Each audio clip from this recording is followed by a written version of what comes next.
Olá, sejam todos muito bem-vindos novamente ao Meia Rolha Cast.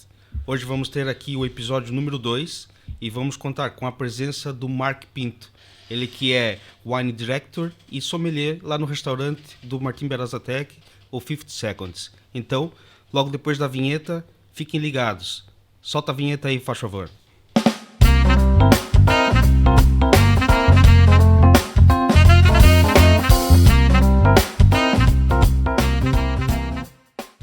Olá novamente, então voltamos aqui depois da vinheta, eu acompanhado sempre aqui dos meus colegas Diogo Frati e Daniel Branco, e agora contando aqui com a presença ilustre do nosso colega e amigo Mark Pinto.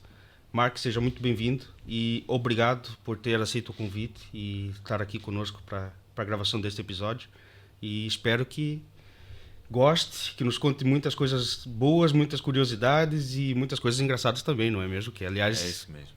O nosso convívio aqui é essa coisa informal e, como eu disse já no episódio anterior, nós deixamos a formalidade sempre lá no nosso local de trabalho. Aqui estamos à vontade. Sim, até para desanuviar um bocadinho, não é? Com certeza. 8 horas ou mais ali depois. Exato, claro, é isso mesmo. Acho que chega. Então, e como é de praxe sempre, aqui o nosso convidado é obrigatoriamente, dizendo melhor, trazer uma garrafa de vinho para nós degustarmos.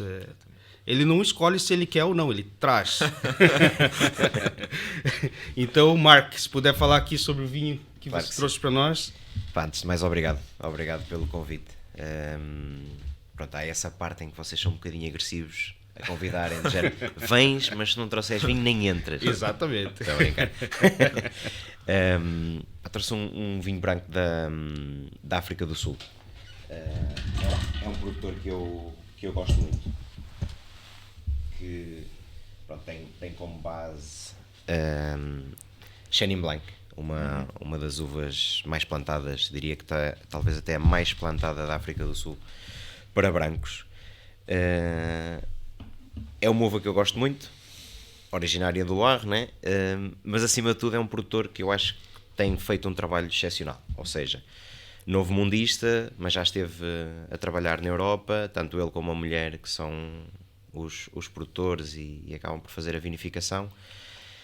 E acima de tudo acho que é um vinho com muita jovialidade, portanto o Novo Mundo tem muito isto, é mais aromático, fresco, boa acidez, e pronto, isso para ser algo diferente, portanto, já que vocês me disseram que eu tinha que trazer um vinho, pelo menos trazer uma coisa que em princípio ninguém repetirá, né? Com certeza, acho que não, provavelmente não. Bom, e agora aqui... Fazes questão ou queres que... Claro, força. E para fugir aqui um bocadinho aos clássicos. Exato. Para fugir aos clássicos, exatamente. Aqui o Novo Mundo. Também gosto muito do Novo Sim, Mundo. cada vez é menos Novo Mundo e mais Velho Mundo, né? Vamos ser honestos. Sim. Nós continuamos a chamar Velho Mundo, mas de Velho Mundo tem pouco, né? É verdade.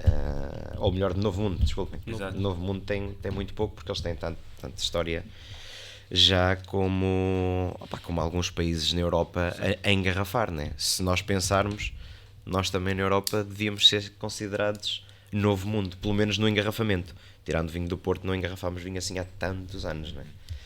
Mas pronto. Vamos lá. Aí este barulho. Era o que eu ia dizer. Sempre habituados a fazer, né? E portanto. É esse barulho e é depois o barulho a pôr o vinho no copo. O vinho no copo. Aquele. Clu, clu, clu, clu. Tão gostoso esse barulho, mano. É, fogo. Não é bom. É música. É música.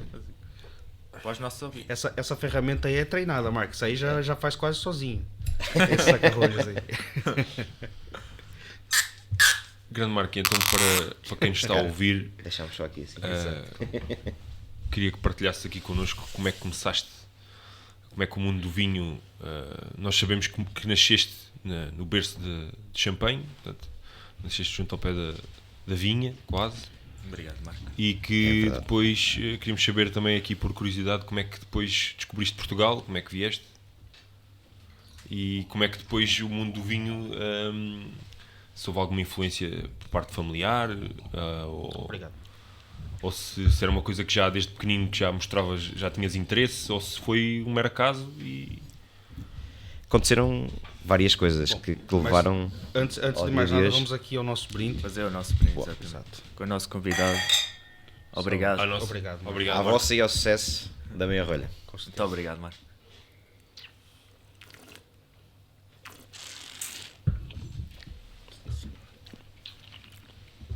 Não é 100% Chenin Blanc. Ele tem aqui mais 4 variedades de uva. Portanto, KR é Blanc, Grenache Blanc, Semillon e Viognier. Mas todas estas em pequena proporção. Ou seja, 80% do vinho é Chenin. Como é que eu venho parar a este mundo fantástico do vinho? Eu acho que a minha profissão é mais do que ser sommelier. Eu gosto de dizer que a minha profissão base é empregado de mesa. Ou seja, como eu sou sommelier de restaurante, acho que ser bom empregado de mesa é necessário quando se é sommelier de restaurante. E, aliás, É a base, não é? E foi como, É a base. foi como tu começaste. E foi como eu Exatamente. comecei. Exatamente. Ou seja, eu com... vocês se calhar começaram um bocadinho mais tarde, mas eu comecei com 5 anos, 5, 6 anos, como empregado de mesa. Exploração infantil. Não, basicamente, os meus pais iam todos os domingos ao mesmo restaurante. Todo o santo domingo íamos ao restaurante, o Júlio, que era, eu vivo muito pertinho de Arouca, e aquilo ficava numa, imagina, uma bomba de gasolina com um restaurante por trás, mas um restaurante onde se comia muito bem. E como aquilo tinha uma estrada em frente que tinha 2 km em linha reta, passavam lá muitos carros e muitas motorizadas e motas a saparem. Então o meu pai não me deixava ir brincar para a rua. E às tantas estar à mesa com 3 adultos, né? E estás um puto ali de 5, 6 anos a ver os outros miúdos a jogarem à bola lá fora porque os pais deixavam e o meu pai não. Há um dia, não sei porque, levanto-me e começo a ajudar os empregados de mesa a porem as toalhinhas de papel, a porem os pratos e não sei o quê. E Jorge, assim para mim, ninguém diz nada. O meu pai também não reclamou e eu disse, isto se calhar dá para me entreter. E o que é certo é que começa a fazer aquilo, entretanto começa a trazer pratos da cozinha para a mesa, a servir as pessoas achavam piada, a verem um miúdo com 5, 6 anos ali a servir à mesa. E no final da noite o dono do restaurante vem e traz-me o salário. Aí, um ovo Kinder, um Kinder surpresa. Eita, um puto com 5 anos, estava sempre a pedir aquilo à minha mãe ao sábado, ainda me lembro, passava a carrinha da fruta e eu ia a correr que era para ter um ovo Kinder. Pronto, o gajo dá-me aquilo, grande motivação, para a semana estou cá outra vez. E aquilo foi acontecendo durante ali um par de meses. Entretanto ele mudou para um espaço muito maior, mas lembro-me que o meu último salário foram, aí já bolia muito mais, 1000 escudos e o ovo Kinder. Portanto, o ovo Kinder fazia sempre parte. 1000 escudos representavam o que hoje em... Hoje 5 euros. 5 euros. 5 euros. Na altura dava para muita coisa. Mas atenção, Na altura, atenção que aquilo não foi logo do ovo Kinder para 1000 escudos mais o ovo Kinder. Aquilo foi 100 escudos mais o ovo Kinder. 200 escudos mais o ovo Kinder. Depois já estava ali numa fase muito boa. E eles então, pronto, não podemos perder este gajo, né? Este gajo é uma máquina.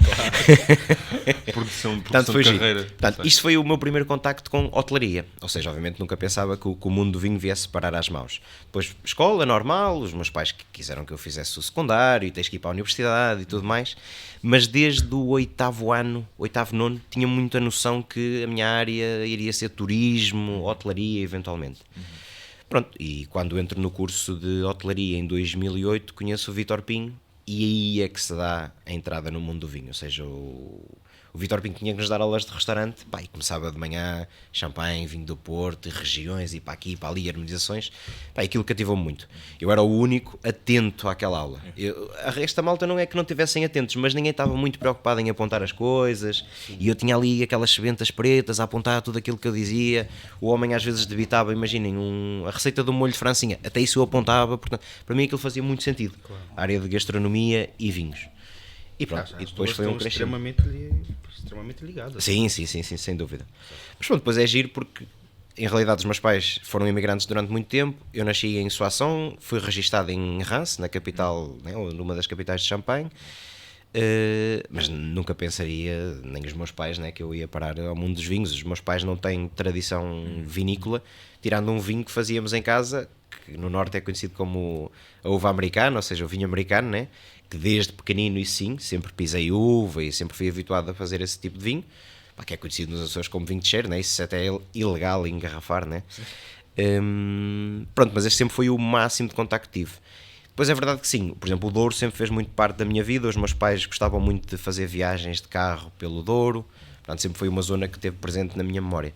Pronto, isto são assim os inícios da profissão. Da sua profissão.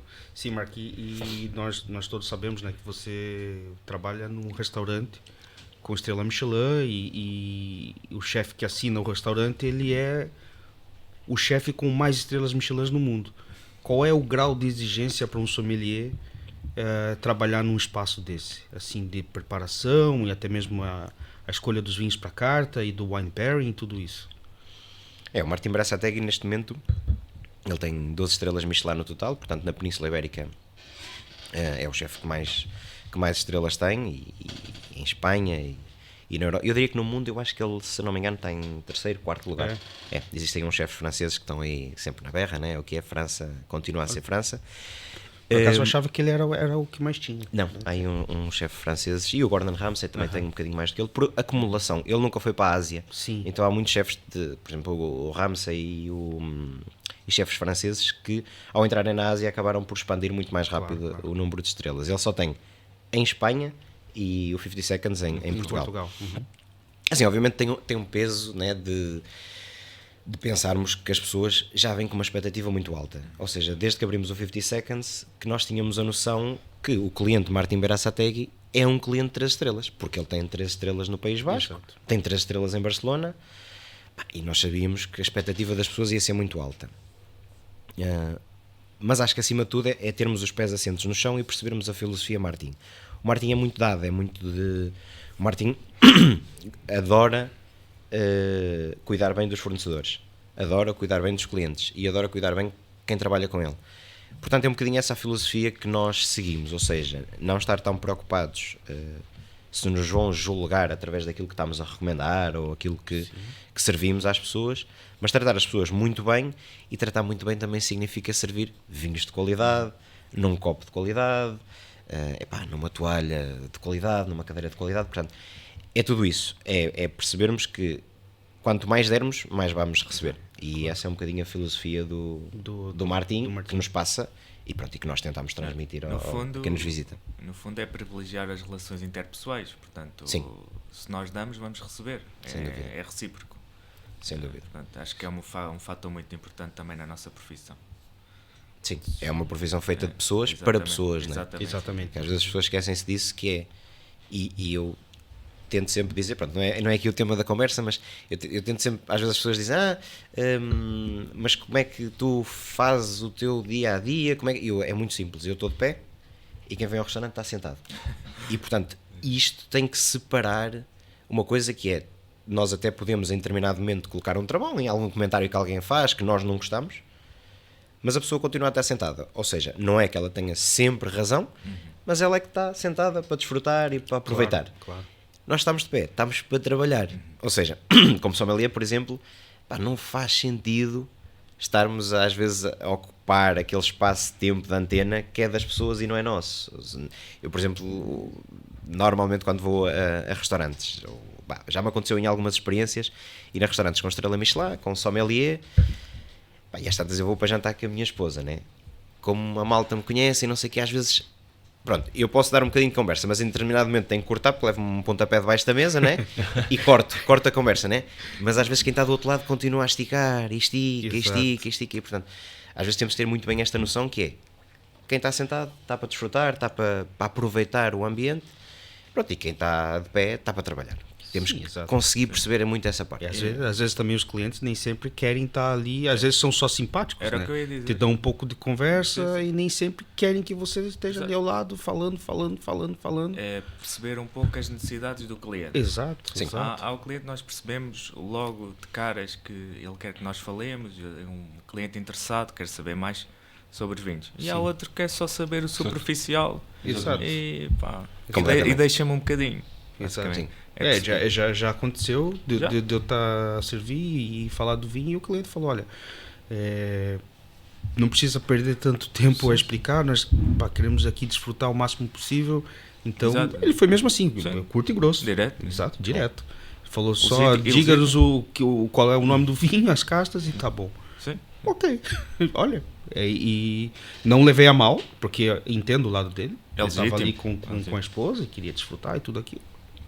Então acho que é legítimo do cliente. Eu já tive um cliente no meu antigo trabalho que eu apresentava tudo o que levava, mas ele já sabia porque ele já era cliente ali, mas eu ainda não o tinha servido. E ele disse-me logo assim, eu ia começar a apresentar, olha, você não apresenta nada, não quer saber. Assim. Eu, com certeza. Só enche a taça e pronto. Nada, mas vinho, comida, nada. Não queria saber de nada. E isso acontece muito. Nós também sabemos que também tiveste um longo período em Espanha. E já agora, por curiosidade, qual é a grande diferença que tu achas do que é trabalhar como sommelier em Espanha e do que é trabalhar como sommelier em Portugal? Ou se identificas alguma diferença, ou se achas que é muito semelhante?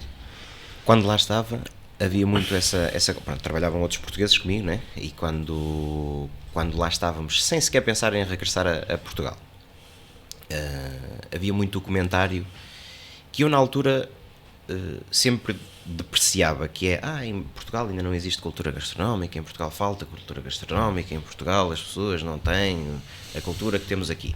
Pronto.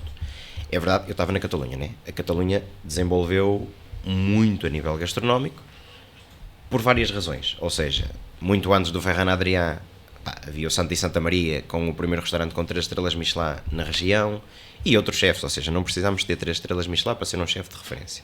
Entretanto, aparece o Ferran Adrià e aquilo há um boom e de repente a Catalunha passa a ser o centro gastronómico do mundo, né? Quase consegue tirar isso a França e traz para a Espanha, sendo que o País Vasco, para mim, é o sítio onde melhor se come em Espanha, e talvez o sítio onde existem mais chefes que sabem cozinhar. Portanto, não vão só às técnicas vanguardistas, sabem fazer, continuam a saber fazer a comida, como eles dizem em espanhol, de puchero, comida de tacho.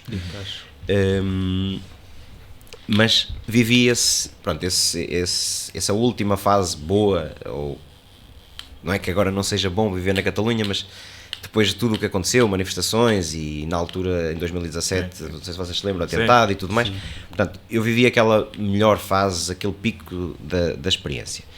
E esse comentário de que cá faltava cultura gastronómica, eu acho que é verdade que há 20 anos atrás não tínhamos a cultura gastronómica que temos hoje. Há 10 anos atrás não tínhamos a cultura gastronómica que temos hoje.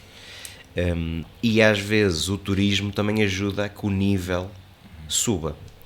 Porque não vale a pena tentarmos abrir um restaurante que serve peixe e marisco da melhor qualidade se depois diariamente não temos clientes para esse restaurante. Portanto, a afluência que chega hoje em dia de pessoas a Lisboa, ao Porto, a Portugal em geral, é tão grande que agora já vale a pena abrir os tais espaços que a malta falava quando eu lá estava, que é de cultura gastronómica. E a nossa cultura gastronómica vai muito mais além do que uma espuma, do que uma esferificação, do que um ar de qualquer coisa. A nossa cultura gastronómica é produto de qualidade, sobretudo peixe, marisco, não é? Também temos boa carne, mas peixe e marisco é aquilo que nós temos de melhor para oferecer. E, portanto, a grande diferença depois que entra aqui da nossa profissão é que quando eu cá cheguei tinha um tipo de cliente mais nacional, né? O 50 Seconds no início os turistas nem sequer iam para aquela zona, portanto não estamos no centro de Lisboa, e é verdade que se calhar sentia alguns clientes que não vinham exatamente à espera daquilo que iam encontrar e ao início tu ficas, os gajos tinham razão, falta cultura gastronómica. Mas não é verdade. O que faltava era o 50 Seconds se posicionar, ou seja, as pessoas perceberem que aquilo não é um restaurante com vista e uns pratos de comida, mas é um restaurante fine dining, com um conceito gastronómico pois, alto a nível de qualidade de produto, o preço em si também acho que já marca uma segmentação. E hoje em dia eu olho para trás e fico muito contente de ter regressado a Portugal, ou seja, acho que regressei também num bom momento. Lisboa está num momento muito bonito, acho que ainda falta muito por fazer, mas há muita coisa já feita e muito bem feita. Depois, se calhar sim existe aqui uma diferença cultural. Espanha e Portugal são países irmãos, ou seja, não somos propriamente amigos, acho que nunca fomos amigos, fomos mais inimigos do que propriamente amigos, e portanto, culturalmente somos muito diferentes. Exato. A forma de estar do português à mesa é muito diferente da forma de estar do espanhol. Se calhar o serviço em Espanha era um bocadinho mais leve às vezes, ou seja, Leve que você diz no mais sentido informal. descontraído. Exato. É. Ou seja, o espanhol é um bocadinho mais informal. Sim. E leva a que tu possas ser um bocadinho mais informal no teu discurso. Cá em Portugal, por vezes, se calhar depois também somos nós que temos prejuízos próprios, né? Mas ou estereótipos que criamos na cabeça. Mas há em determinadas mesas que eu não consigo ser informal. A forma como as pessoas estão sentadas, como interagem entre elas e como parece que necessitam que exista aquela formalidade. Sim. Pronto, e nós estamos lá para isso. Mais uma vez, a pessoa está sentada, está a desfrutar e tem que ter o nível que ela quer, e eu estou de pé e tenho que me adaptar. Exato. Pois, exato. E depende muito, às vezes, muitas vezes, já sabemos qual é o cliente que nós vamos lidar. Sim. E aí é que temos que entrar com a maneira mais exata de fazer o serviço. Sim, Portanto, essa faz parte. Essa questão que o Marco levantou sobre os espanhóis, o estilo deles culturalmente ser diferente. Não sei, pelos clientes espanhóis que eu atendi e que atendo, dá para notar que eles gostam muito de estar mesmo à vontade na mesa e às vezes uma mesa de 5 parece que o restaurante está cheio. Pois é. Não é? Ainda há pouco tempo Tivemos exatamente. Eram Exato. 4, Marco. Já não tínhamos ninguém na sala. E eu viro-me para o Pedro e digo assim: o restaurante está cheio. Mas eu já sabia que não estava, para mandar a piada. É que parecia mesmo que o restaurante estava cheio. Exato. Incrível. Eles gostam mesmo dessa coisa de descontração e Festa. estão ali na mesa, estão a desfrutar mesmo a série. É mesmo. Eu vejo que às vezes o português ele é mais formal. Exato. Exato. O que para nós essa postura é estranha, não é? Sim. Mas eles é que estão bem, se calhar, não é? Exato, exatamente. Porque eles é que estão mesmo O ali a importante é desfrutar. isso, o importante é eles Exato. estarem bem. É o que o Marco referencia e bem. Sim. É uma experiência, temos de estar ali para desfrutar a nossa maneira. Sem dúvida. E é Verdade. isso. E Marco, tem aqui uma pergunta, assim que em 2020 a gente, né, o mundo todo passou aí por um processo difícil, e principalmente nós da restauração sofremos bastante com isso.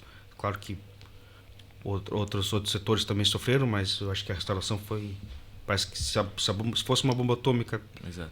que caiu mesmo em cima da restauração, porque Exatamente. devastou mesmo tudo. E muitas pessoas da área tentaram se reerguer de alguma forma naquele período. Você criou a Wine Me Up, não é? Pode nos falar até agora um pouquinho sobre esse projeto e qual é a ideia principal? Sim. A Wine Me Up. Até só um segundo, vou pedir aqui, se possível, colocar aqui na tela pra gente a página. E, aliás, você em casa quiser seguir, fica à vontade, por favor. É Wine Me Up, não é difícil de encontrar. E o Instagram pessoal do Marco? Sim, também pode. Depois mostramos o Instagram pessoal do Mark. Aí está. Sim, a Wine Me Up surgiu em plena pandemia e foi crescendo alguma coisa durante a pandemia. Depois, entretanto, a pandemia dissipou-se e a Wine Me Up também perdeu um bocadinho de intensidade. Mas surgiu porque já há muito tempo, que em conjunto com o Gabriel, que é o meu sócio na Wine Me Up, queríamos aproximar o vinho, ou seja, democratizar o vinho no mundo, né? que é o nosso slogan, que às vezes assim de repente parece que tem alguma coisa a ver com política e não tem, porque o que nós queremos mesmo é informalizar a coisa, mas dava-nos a sensação que o vinho continua a ser um produto que parece que ainda está um bocadinho distanciado das pessoas. Ou seja, há 4 ou 5 marcas que estão presentes em qualquer lar, toda a gente os conhece, nós como profissionais conhecemos, e qualquer pessoa como um dos mortais que só quer beber um copo de vinho conhece essas marcas. Mas depois há milhares e milhares e milhares e milhares de marcas de vinhos muito boas, milhares de adegas, de centenas de zonas vinícolas que as pessoas desconhecem, não é? E ficam sempre agarradas ao mesmo. Isto também tem uma razão de ser. O vinho em Portugal é uma bebida. Ou seja, nós usamos o vinho para beber. Há muito poucos países no mundo que façam isto. Beber vinho. Nós bebemos vinho à mesa. Não estamos só a cheirar, a provar, a fazer harmonizações. Não. Temos vinho. Há outros países que se calhar têm outras bebidas. Eu acho que já comentei com vocês, a minha esposa é do Equador, por exemplo, lá o consumo de vinho comparado com as outras bebidas todas, acho que é 3%. Ou seja, não há vinho à mesa. Tem sumos, tem Cerveja. liquados, cerveja. Pronto. O português tem vinho à mesa. E isto faz com que ninguém queira, às vezes, pagar os preços que as garrafas têm, a menos que seja uma ocasião especial. E, portanto, aqui a ideia é mostrar ao consumidor final que existe outras formas de consumo. No sentido de não temos que beber 2 litros à refeição para desfrutar do vinho. Ou seja, porque em determinado momento o vinho passa a ser quase o produto que está a hidratar, né? Eu sei que mais de 85% do vinho é água. Mas pronto, há outras formas melhor de nos hidratarmos. Acho que o vinho tem muito mais para mostrar do que simplesmente uma bebida. Mas isto tem que ir sendo desconstruindo e tirar aquelas capas de formalidade e de difícil que o vinho tem. A Wine Me Up surgiu para isso. Entretanto, há uma vertente que também fomos fazendo algumas consultorias em alguns restaurantes, principalmente no norte do país, e nesta fase está assim um bocadinho mais parada, e a ideia é em 2023 vir aí com uma modalidade nova, porque, pronto, como regressámos todos, né? Entretanto a pandemia passou e tanto eu como o Gabriel temos as nossas funções em restaurantes diferentes e ocupa-nos bastante tempo. Portanto, a ideia agora é regressar num molde que nós consigamos trabalhar pela manhã, mas sim também estar um bocadinho mais próximo de outros restaurantes e de outros sommeliers. Mas pronto, em 2023 é testar coisas. Basicamente, uma empresa quando está a começar, né, vamos testando. Sim, vai fazendo. Como ela não depende do seu income, né, não depende daquilo que ela fatura para sobreviver, pronto, tem sorte. Ou seja, tem sorte. Nasceu com, entre aspas, com pais ricos que a alimentam e vai sendo alimentada, claro, né? Porque tem despesas, ou seja, termos uma empresa montada, se não faturares, estás a perder dinheiro. Claro. Mas pronto, os paizinhos vão alimentando e vão dando vão pagando as contas por ela, porque ela neste momento não está a pagar as contas dela, mas em 2023 vamos tentar reeducá-la e dizer assim, Wine Me Up, começa lá a crescer, paga as tuas contas, vai lá faturar um bocadinho na rua e pronto, e vamos ver se isso começa a acontecer e se a Wine Me Up volta a subir um bocadinho. Claro, Boa. Vai voltar. Sim, sempre. O trabalho quando é bem feito e Exatamente. bem elaborado, não tem como crescer. E o mais importante, amor. Claro. Por amor. Sim, não, mas é isso, ninguém aguenta O Daniel é sentimental. Eu muito sou. sentimental. Aliás, Isso é verdade. eu sou peixe. Também por acaso também sou peixe. Então sou peixe. também és assim. Também sou. Não, mas ninguém aguenta. Imagina, uma empresa, por muito pequenina que seja, tem sempre no mínimo dos mínimos uma despesa mensal de 100 euros. No mínimo, né? Mas pagar as contas, pagar as coisas para a empresa estar legal. E ninguém aguenta. Vamos supor, investir um salário anual, né? Vamos supor, né? 100 euros por mês, está a 1200 euros por ano. Se não gostar mesmo e se não acreditar naquilo. Agora sabemos é que em determinados momentos a velocidade teve que baixar, mas há de arrancar outra vez.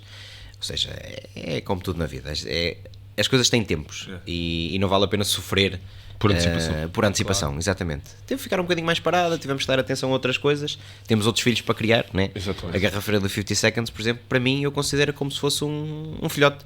Todos os dias eu tento que ela aprenda qualquer coisa nova, que eu aprenda qualquer coisa nova e que ela vá crescendo e vá sendo mais madura.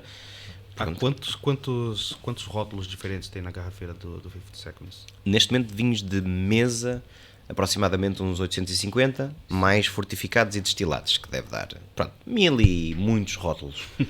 Só. Em número de garrafas. Em número de garrafas, total. Conseguimos chegar às 10.000. Ainda não estamos nas 10.000, a nossa capacidade máxima é 10.000, estamos aí nas 7.500 aproximadamente. Mas pronto, muito vinho. É chegar até às 10.000 e parar, porque daí para a frente também não há mais espaço.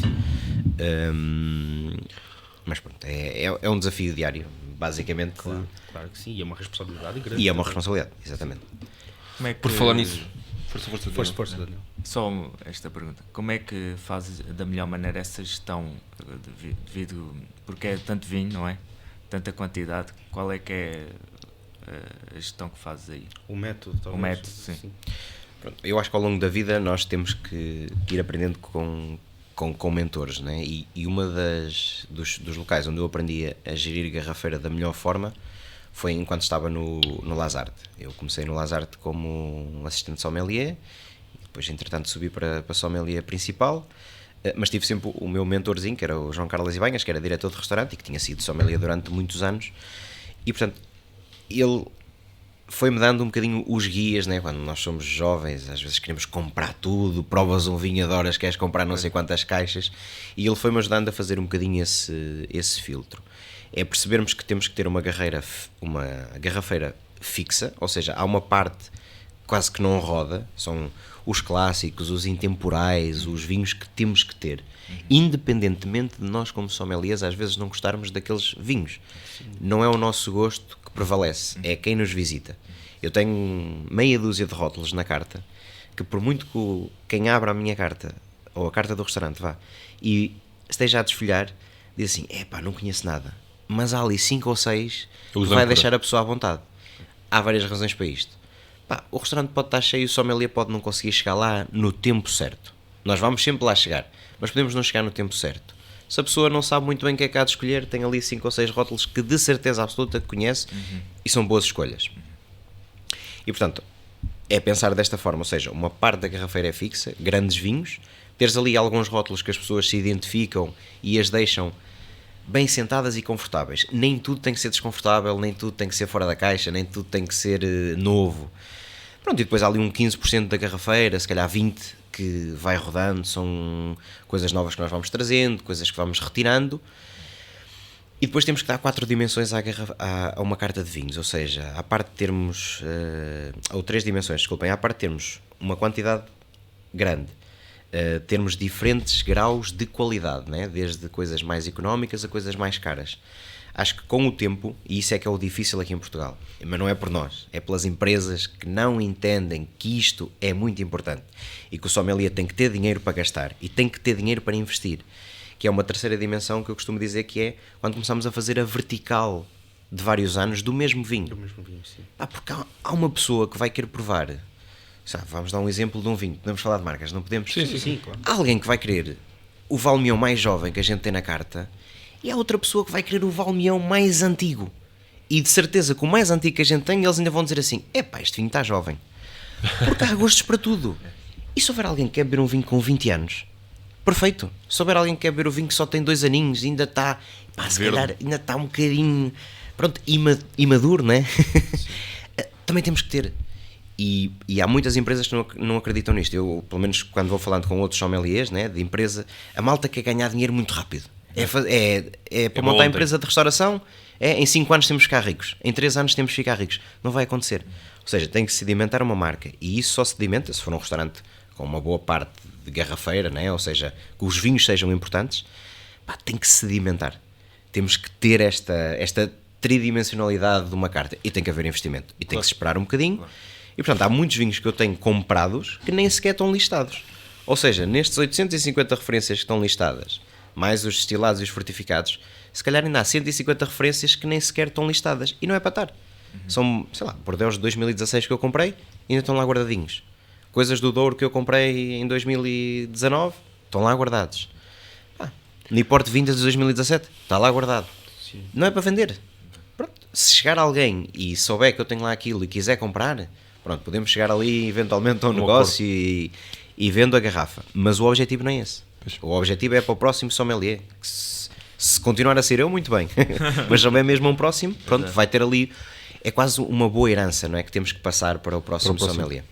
Eu, por acaso, falando nisso, também concordo contigo plenamente. Acho que os restaurantes hoje em dia têm essa lacuna, principalmente porque quem desenha muitas vezes os restaurantes, não no teu nível e nível de Estrela Michelin, porque o detalhe no Estrela Michelin é tudo ao mínimo detalhe e, portanto, quando um restaurante é desenhado, é até à maçaneta da gaveta que guarda o guardanapo para limpar, não sei o quê, mas na média dos restaurantes o que eu vejo é que pensa-se muito no espaço e na área para teres mesas, que é o que faz faturar a casa, mas depois não se pensa num espaço que tu tens de ter para guardar os copos, num espaço que tu tens de ter para guardar os vinhos, num espaço que tu tens de ter para guardar os decanters. E o que acontece é que depois desenhas o restaurante, queres começar a trabalhar e agora onde é que eu vou meter o vinho? Não tem estrutura. Não tem estrutura. E depois as pessoas, e depois eu acho piada porque já passei por alguns restaurantes e quando vou às entrevistas, nós queremos montar aqui uma garrafeira com 150 referências, 200 referências. E depois eu começo a olhar, isso é muito porreiro. Para mim, então, é música para os meus ouvidos. E onde é que nós vamos meter o vinho?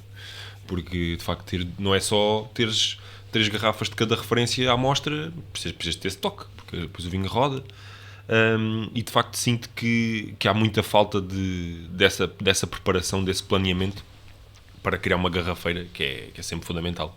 Falando nisso, também nós trouxemos, como é óbvio, né? Não podias ser só tu obrigado a trazer o vinho.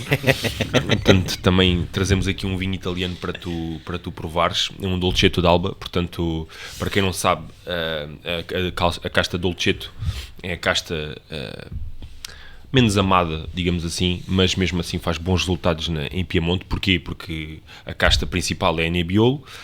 A Dolcetto, a Nebbiolo, como sabem, e quem não sabe aconselho a provar, é uma casta com muita acidez.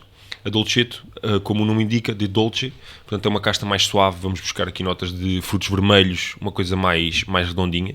Quero que também proves. Isto é um pequeno produtor da região, eles começaram, é um negócio também familiar. Eles começaram por produzir uva com o intuito de vender a outros produtores, mas depois, com o passar das gerações, de facto começaram a querer produzir eles o vinho deles. Bem, agora, se me permitem, faço eu o brinde, que eu estou aqui muito à vontade com vocês, estou aqui muito confortável. Pá, muito obrigado pelo convite mais uma vez. Obrigado.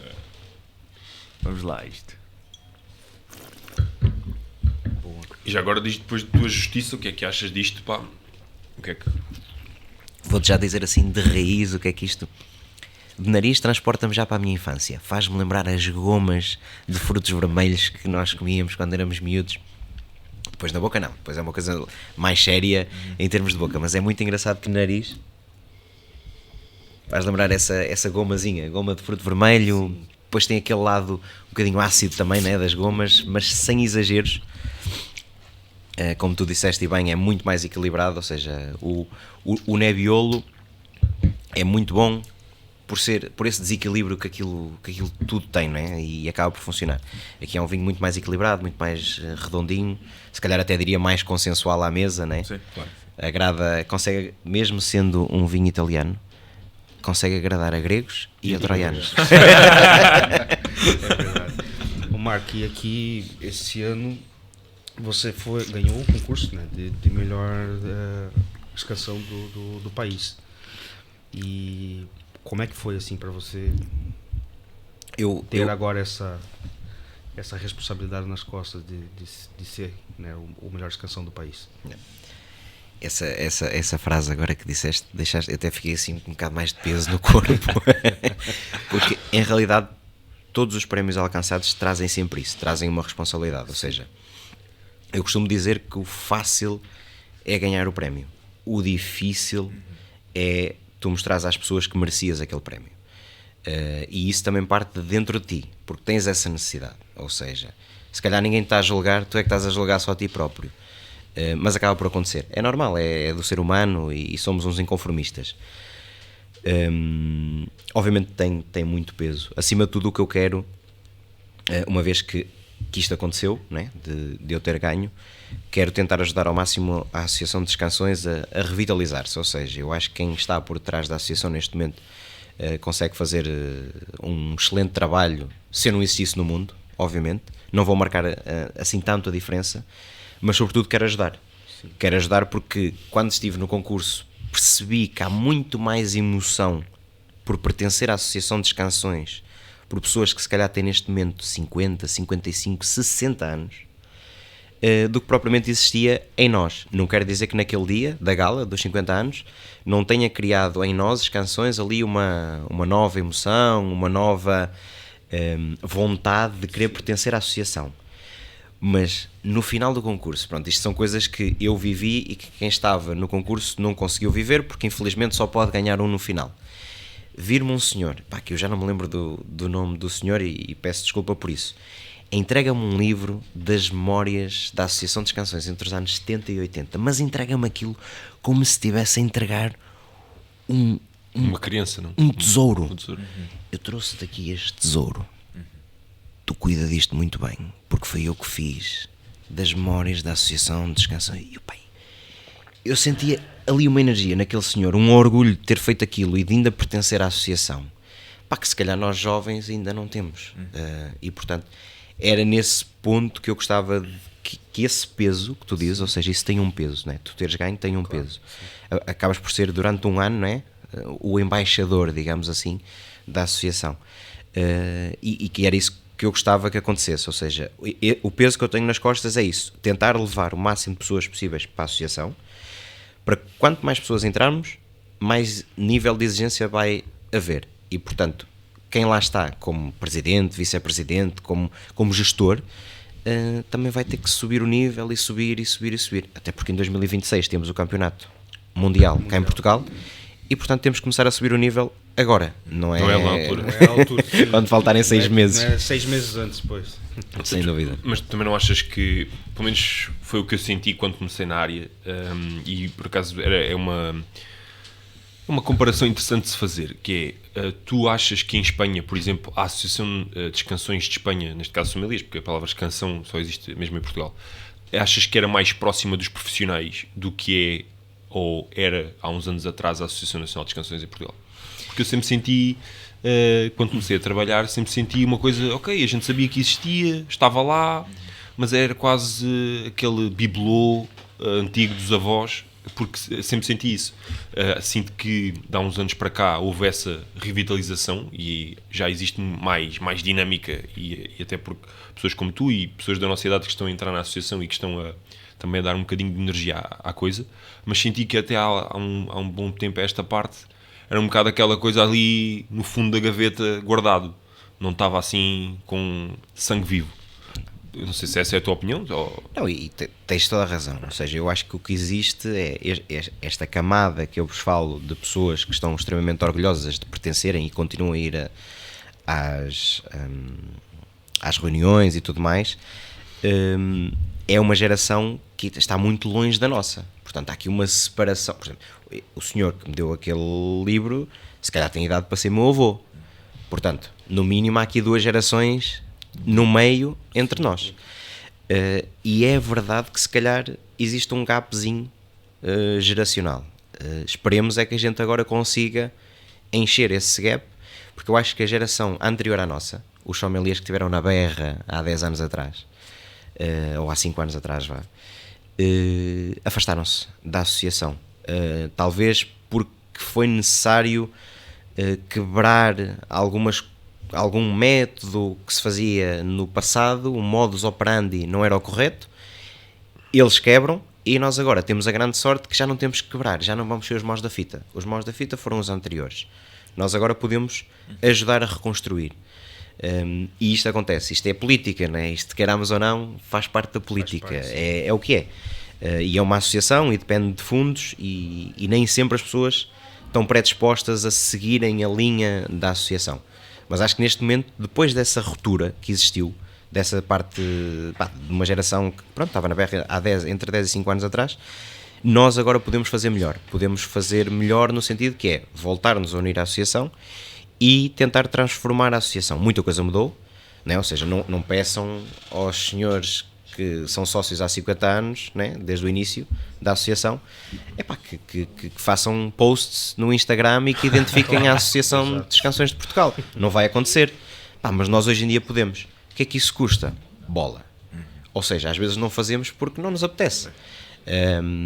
Mas isso ajuda, porque hoje em dia as novas tecnologias ajudam a que as pessoas sejam mais conhecidas. Sim, e as redes sociais, por exemplo. Hoje as redes sociais são só cortando aqui rapidinho, as redes sociais hoje é o antigo boca a boca. Exato. Hoje é a praça pública, hoje são as redes sociais. Então... E eu acho que nós temos que fazer isso, ou seja, é colocar a associação tanto na moda que de repente quem lá está vai ser obrigado a fazer bem, e pronto, eu acredito no trabalho das pessoas que lá estão, mas vai ser obrigado a fazer bem sim ou sim, porque não tem hipótese, porque já começa a ter muito mediatismo a associação, então aí tu ficas, é um bocadinho aquilo que ele me dizia, qual é a responsabilidade de ganhares um prémio, depois do prémio estar às costas, depois tens que olhar e dizer assim, para lá, vou tomar esta decisão, mas... Tenho os olhos postos em mim. Deixa de lá pensar outra vez a ver se faz sentido esta decisão, não é? Claro. Os prémios também trazem essa maturidade, não é? Responsabilidade, tu podes ser muito espontâneo, mas em determinados momentos da vida, se calhar a espontaneidade é melhor deixar em casa, porque senão vai correr mal, não é? Claro, refletir um bocadinho mais. Pronto. E nessa tua trajetória, Mark, assim, houve algum momento caricato por parte de clientes dentro de um restaurante, mesmo em restaurantes de alto nível, algo assim, tipo, mesmo para anotar numa agenda e sempre ir lá quando sentir vontade de rir, ir lá olhar aquela e lembrar do momento? Tem algo assim que possa compartilhar connosco? Eu, por acaso, por sorte ou por azar, nunca me aconteceram assim grandes coisas fora de contexto. Ninguém pede gelo para pôr no vinho ou uma garrafa de soda. Não, mas vou-vos contar uma que me deixa a mim um bocadinho triste. E vocês agora vão dizer: ei, então o gajo ganha prémios e começou a profissão assim. Portanto, depois dessa primeira parte, né, trabalhar ali como empregado de mesa com 5, 6 anos, depois em realidade, né, volto à escola e a primeira vez, tinha eu 18 anos e meio, por aí, primeira vez que vou fazer um serviço, venho à escola e pergunto: precisamos aí de uma malta para ir fazer um catering aí na Natal, jantar de Natal, jantar de empresa, e era de uma empresa que era muito pertinho da escola de hotelaria. Portanto, tudo para correr bem. Eu só tinha que fazer uma coisa simples, que era levar uma bandeja cheia de copos, aqueles flutes muito pequeninos, quase toda a gente tem em casa, aqueles flutezinhos cheios de sangria, e tinha que pôr na mesa. Aquele truque que o sommelier não sabe ao início, que é: o braço não pode estar preso ao corpo, o braço tem que ser maleável, né? Sim. Aí, braço preso ao corpo, vou pôr o copo, sou pequenino, não chego. Uma das senhoras com o vestido mais bonito da festa, sangria por todo lado, e eu assim. Ou seja, tu ficas paralisado, não sabes o que é que está ali a acontecer, não né? Não tem reação por parte de quem faz o isso. que é que eu faço? Vem alguém, agarra-me pelas costas e diz: anda já a buscar a esfregona, e a reação da senhora eu acho que era para me partir a cara. Aquilo, se tivessem deixado, a senhora levantava-se, partia-me a cara e continuava. Depois ela sentava-se a jantar e eu continuava a trabalhar com a cara vermelha. A sorte foi que o namorado estava ao lado e conseguiu apaziguar aquilo. O problema é que aquilo era uma empresa que nós frequentávamos, era um bar que se chamava na altura, e acho que ainda existe, que é o Rua Direita, onde nós íamos diariamente ou almoçar ou beber um copo depois das aulas. Eu tive que levar com a senhora durante muito tempo, né? E portanto, é pensarmos que qualquer erro que nos aconteça no início da carreira não vai moldar em nada tudo aquilo que podemos fazer depois disso. Depois, coisas de restaurantes. Uma das que me faz mostrar que eu estou de pé e quem está sentado, de facto está sentado, foi abrir 2 garrafas de Armand Rousseau, um Charme Chambertin 2013. Abro a garrafa, depois era uma mesa de 4, depois já terem bebido alguns vinhos. Estamos a falar de um vinho caro, muito caro, um vinho acima de 2.000 euros. Estou a servir o vinho e diz o cliente: olha, este vinho não está bom. E eu assim: o vinho não tem rolha, não tem defeito, o vinho está bom. Disse: olha, eu não encontrei aqui nenhum defeito. Disse: pronto, mas faça lá o que você quiser, o vinho não está bom. Estamos a falar de 1.000 euros, não é? Uma garrafa de 1.000 euros dá baixa de uma garrafa de 1.000 euros, não é muito fácil. Depois da garrafa aberta, devolveres também não vai funcionar. Estava nos meus inícios como sommelier principal do Lazarte, chamo o João Carlos, que era o diretor, e disse: João Carlos, aqui este senhor não está muito contente com a garrafa, prova aqui o vinho só para... O que é que você acha? Não, isto não tem defeito, isto não tem defeito, não tem, o vinho está bom e tal, não sei o quê. É muito duro, né? Estás num 3 estrelas Michelin, não queres desfalcar, né? Ou seja, João Carlos, abrimos outra. Mas o vinho não tem defeito, mas abrimos, bora abrir. Abre-se uma segunda, levámos a garrafa para trás, abrimos uma segunda, a segunda o cliente já estava contente, obviamente provámos, também não tinha defeito, mas já não provámos com aquela calma, né? O que queríamos era servir o vinho porque a pessoa está a comer e quer é vinho, né? E voltámos para trás e comparámos os 2 copos e o cliente tinha razão. O vinho não tinha defeito organolético tipo TCA ou outro defeito de estar avinagrado, não. Mas a verdade é que o vinho estava ligeiramente cansado. Sabem quando os aromas não estão lá todos? Quando o vinho em boca não dá aquela faísca? E depois quando eu volto à mesa, diz-me o cliente: olha, obrigado por terem trocado a garrafa, mas fiquei aqui um bocadinho desapontado porque vocês estavam a duvidar que eu não sabia o que é que estava a beber. Eu assim, olha, não era esse o caso que nós queríamos. Ele disse, pois, mas é só para vocês saberem que eu bebo isto semanalmente. Portanto, e aí cai-te a ficha e dizes assim, eu sou profissional, mas esta pessoa bebe isto semanalmente. Portanto, é normal que ele identifique quando algo não está nas condições. E isso ajuda-te a colocar no lugar. Ajuda-te a dizer assim, ok, deixa-me estar aqui quietinho, porque isto de facto é mesmo só uma profissão, mas há pessoas que são profissionais em determinado vinho. Ou seja, bebem aquilo todas as os semanas. dias. Isso aconteceu-me aqui em Portugal, recentemente, com o Dom Perignon. Isso aconteceu, a Teresa, na altura era com a Teresa, ela veio falar comigo, em pouco tempo eu percebi que o cliente sabia exatamente o que estava a beber, que ele tinha razão naquilo que estava a dizer, troquei logo a garrafa. Não houve... Porquê? Porque já tinha passado uma situação dessas. Troquei logo a garrafa, pedi para me trocarem, por acaso trocaram a garrafa de Dom Perignon, mas se não trocassem, preferia dar baixa daquilo e que aquele cliente estivesse contente, porque em determinado momento é também quem está à volta. Ou seja, mas claro que se não tiver mesmo razão, não vamos dar a razão a quem não a tem. Mas há determinados momentos que as pessoas bebem aquilo diariamente e conseguem ter notas ou seja, percepções diferentes do que quem abre aquilo esporadicamente. Ou seja, eu não abro um Armando Rousseau, Charles Chamber está todos os dias, infelizmente. Não é? É o que é. Mas também sabes que às vezes também acontece, dependendo do grupo, a pessoa dizer que está com defeito só para mostrar ao grupo, eu é que percebo disto. E às vezes não está, também já te aconteceu. Sim, mas nessa parte aí, então, é aquilo que o Daniel dizia no início da conversa, é ter sensibilidade, percebes o que é que está à tua frente, e se calhar a pessoa, eu disse isto há pouco tempo numa entrevista, que é, se calhar a pessoa olhou para a mesa do lado, e a mesa do lado tinha um copo maior. Ei, aquela mesa tem um copo grande e o meu é pequenino, porquê? Estás a ver? E tu tens que te situar e perceber, ok, o que é que está aqui a passar? Há pouco tempo aconteceu-me uma mesa estar a beber um Alicante Boucher da casa Dona Maria, o Júlio Bastos, e outra mesa mesmo ao lado estar a beber Dona Maria Reserva. O restaurante ainda estava na fase inicial, não estava muito cheio. Um deles decantei e o outro não decantei. Porque para mim, naquele momento fazia sentido decantar o Alicante Boucher, mas não fazia sentido decantar o Dona Maria Grande Reserva. Achava que não ia ganhar muito com isso. E estava eu a dar a explicação à mesa do lado, do porquê de decantar e não sei o quê. Eu chego ao lado e... Olha, porquê é que você não decantou o meu vinho? E eu assim,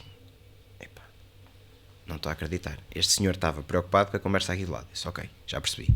Só olha, não decantei o seu vinho, porque o seu vinho passa por um processo diferente naquilo que é a vinificação, o envelhecimento, e o seu, para já não é só Alicante Boucher. E eu acho que o Alicante Boucher, no início, ainda por cima, e a senhora não queria nem tomar aperitivo, não queria nada, só queria beber o Júlio Bastos. Aquilo é mais fechadão, tem aquela parte um bocadinho quase de mofo, né? Quase de naftalina, ou uma coisa assim, que precisa de sair cá para fora. O outro não, o outro está muito mais prontinho. Dona Maria Grande Reserva 2016, que era o que estava a ser, está prontinho, aquilo é abrir e desfrutar. Mas agora explica lá isso ao cliente. Porque é que ele não tem direito a um decanter? Explica lá ao cliente porque é que ele não tem aquela mise-en-scène no espetáculo. Sim, é porque às vezes nós tomamos decisões baseadas no profissionalismo, mas para o cliente entender isso às vezes é complicado. Por exemplo, ele pode imaginar que aquele vinho se calhar é mais caro que o meu, por isso merece um copo maior, merece um decanter, e o meu, porque não é tão caro, está a me servir aqui de qualquer jeito. E às vezes não é. Sim, mas isso também... São decisões técnicas. E o preconceito interno de cada um gera que a pessoa fica a pensar, porque é que ele não me serviu a mim um copo maior e um decanter? Porque eu sou feio? E não tem nada a ver com isso. E às vezes até é com a companhia, porque muitas vezes as pessoas vão ao restaurante para querer impressionar alguém. E a pessoa, estamos ali... E depois a pessoa dentro da cabeça cria aqueles macaquinhos de género, mas eu estou para impressionar esta pessoa e ali... E além disso, é as redes sociais também, não é? Também. Instagram, isso. Ele está-me a decantar o vinho, pumba, logo. Também. A rede social. Mas o que é que tu percebes logo? Percebes que então, ali naquela mesa, para já não podes falhar nunca mais a questão da atenção, que é para eles estarem, para se sentirem que têm um casaquinho, estás a vesti-los, né? tens que os aquecer. Isso tem que ser feito de forma muito rápida. É visão de sala. Temos que ter visão de sala da sala inteira para perceber o que é que podes ou não podes fazer. Por isso aquela conversa do base empregado de mesa. Sim, percebes? Porque isto vem do início. Isto vem de quando ainda estás a trazer só bandejas para a sala. Quando ainda estás só a pôr no berço, como tu. Pratos na mesa. Exatamente. Quando ainda estás só a pôr uns talheres. Já tens essa noção. não quer dizer que não quer dizer que alguém que seja médico, né, e de repente decide tirar faz os níveis todos do Cart of Masters ou faz os níveis todos do W7, não possa chegar a ser um grande sommelier, mas há aquela parte que é muito importante e isso só se aprende com o tempo. Ou seja, no primeiro ano ele não vai ser o melhor sommelier, nem no segundo, nem no terceiro, nem no quarto. É preciso tempo. É um crescimento gradativo, não é? É. Step by step, devagarinho, aprendendo. Marco, mas abre aqui as hostilidades também relativamente. Ainda por cima estamos a ver este vinho. Muito enchido aí é de Bízaro. Ok. Portanto, é top. Que eu provei, tive que provar antes de... Claro. Controle de qualidade. Como é óbvio. Podia ter rolha? Não, podia ter rolha. Então... Toma você, Pedro. Muito bom. Sim. Muito bom. Aqui no queijo. Estás com arte, estás com fome. Pá. Eu não tô com fome, eu tô com ressaca. Não tiveste com ressaca. Tu ontem fizeste horas a mais. Ontem, Isto não é ressaca, é horas a mais. Ontem foi feio. Mas é isso. Faz parte. Claro que sim. Não, mas muito bom. Muito bom o Enchida, muito bom esta conversa, muito obrigado mesmo. Vocês são... Nada, que é isso. São muito descontraídos, isso ajuda, né? Que a conversa flua e que as coisas... A ideia principal é essa, é nós sentarmos aqui e falarmos de forma descontraída, de forma descomplicada. E o Marco, o Marco falou disso precisamente. Exatamente, é engraçado. Porque o nosso objetivo é um bocado, partilhamos o teu objetivo, que é, aliás, no nosso episódio da apresentação, o nosso objetivo primordial é de facto levar o vinho às pessoas de uma forma simples, descomplicada, sem falsos... aquela falso elitismo que as pessoas às vezes colocam no vinho, que o vinho é para... Que não há necessidade, né? Porque ao fim e ao cabo o vinho é isto, é desfrutar, é partilhar, é conversa, é amigos, é família, é momentos e portanto é isso que interessa, o resto. Imagina, eu recomendarei sempre que se pegue no copo assim, né? Mas se houver alguém que me diga, dá muito mais prazer a beber assim, então pega assim, amigo. Exatamente. Pega assim e beba, e se for de penalti, é de penalti. O que interessa é que beba e que goste, né? Nós podemos recomendar e podemos tentar quase, entre aspas, formar as pessoas, mas é simplesmente porque achamos que o nível de desfrute, o nível de prazer é superior. É só por isso, não é? Acho que ninguém quer aqui impor nada, nem inventar regras. Nós também, enquanto profissionais, somos educadores, então às vezes as pessoas chegam no restaurante e querem saber por que a gente serviu o vinho dela naquele copo, daquele formato ou tal, como falamos de decantar, como segurar no copo, mas claro que ela se sente à vontade e bebe da forma que quiser. Exatamente, sim. Todos nós trabalhamos em restaurantes que são considerados em alto nível e às vezes já apanhei clientes que querem beber uma cerveja na garrafa. E eu não vou contra ele. Não é? Sim. Claro. Ou então ao contrário, querem beber uma cerveja num copo de vinho. Também. Sim, também está tudo certo. Exato. É o que é? A minha esposa é uma dessas. Até Coca-Cola em copo de vinho. Ou haja copo lá em casa. Vamos A única coisa Deste demasiada formação. A única coisa que eu não gosto é beber vinho em copo que não seja de vinho. Isso aí é que não dá mesmo. Quando às vezes eu digo aos meus colegas, está aqui este bocado, às vezes sobra uma garrafa ou o cliente não bebeu a garrafa toda e eu digo assim, olha, aproveitem, provem. E às vezes agarram um copo de água e dizem, desculpa lá. Tu não vais... Água ou às vezes um copo de papel. Desculpa lá, tu não vais provar vinho nesse copo. Para provar vinho, provas no vinho, um copo como deve ser. Porque eu acho que também faz toda a diferença. Beber Sim, um vinho... mas nós como profissionais sabemos que faz a diferença. Mas é aquilo que nós falamos, se a pessoa quiser beber naquele copo... Sim. Eu já bebi vinho da garrafa direto, sem copo, sem nada. Vinho é momento. Exatamente. Vinum momentum. E depois, a palavra que vem depois dessa é desfrute.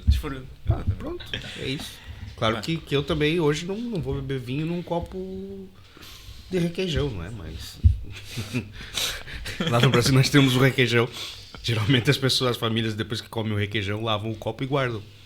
E usam no dia a dia pro café ou assim. Então por isso que eu usei essa expressão. Olha, história rápida que não tem nada a ver, mas bate aqui um bocadinho nisto, dos copos e não sei o quê. Voltamos ao mesmo. Sou sommelier em restaurante estrelado, né? E já trabalhei, por sorte ou por azar, em 3 estrelas. E quando estava nesse 3 estrelas fiz uma viagem com os meus pais e estávamos em plena região de Jurá, em Château Chalon, pá, com umas vistas incríveis. Antes disso, tínhamos parado num um Intermarché da vida e comprámos uma garrafa de vinho, 4 copinhos de plástico, uma faca, um chouriço, um queijo e uma baguete. Ganda piquenique com aquelas vistas. Ou seja, naquele contexto, epá, este copo não ia fazer a diferença. Exatamente. O que fez ali a diferença foi aquele convívio, aquele piqueniquezinho. O vinho era era mais um, era para beber. Era a bebida.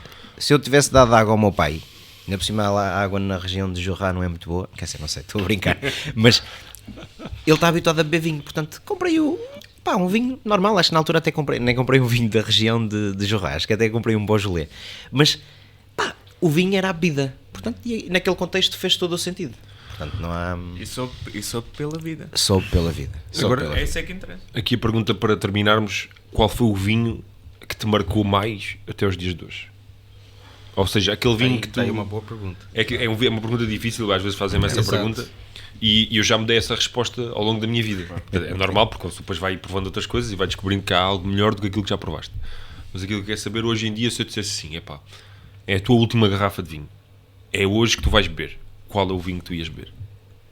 É muito, muito difícil essa pergunta.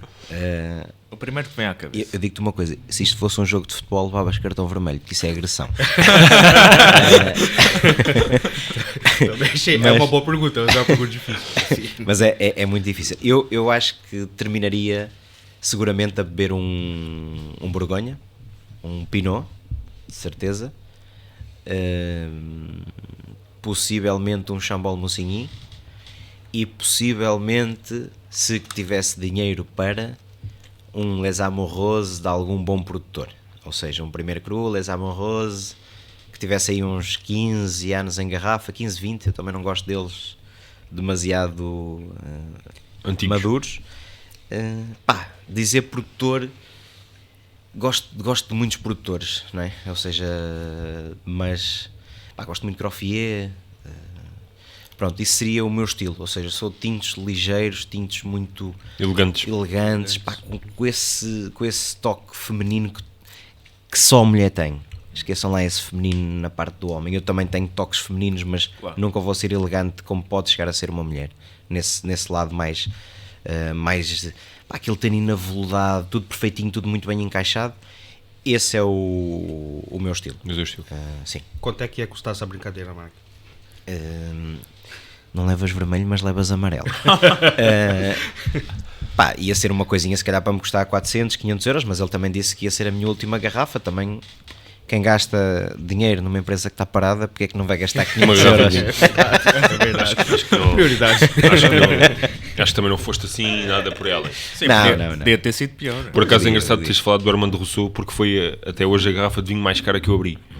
Foi um Armand Rousseau, a Chambertin Claude Bézet, e foi vendido a 4.000 euros. Poxa. E por acaso foi uma situação engraçada, porque o cliente começou com um vinho do Douro, e assim, um vinho também levezinho, também estilo Pinot, porque era assim, muito clarinho, leve, e depois disse, eu agora quero beber uma coisa, traga-me aí um Pinot Noir, à série, uma coisa como deve ser. Uma coisa à série, eu levei-lhe os 3 vinhos que nós tínhamos do Armand Rousseau. E apresentei-lhe os vinhos, por acaso já não sei quais é que eram, mas sei que o último, que foi o que vendi, era esse. E ele disse, não, eu quero isto. Ok, tudo bem. Depois abri, servi, está ótimo. Já agora, por curiosidade, quanto é que custa? Custa 4.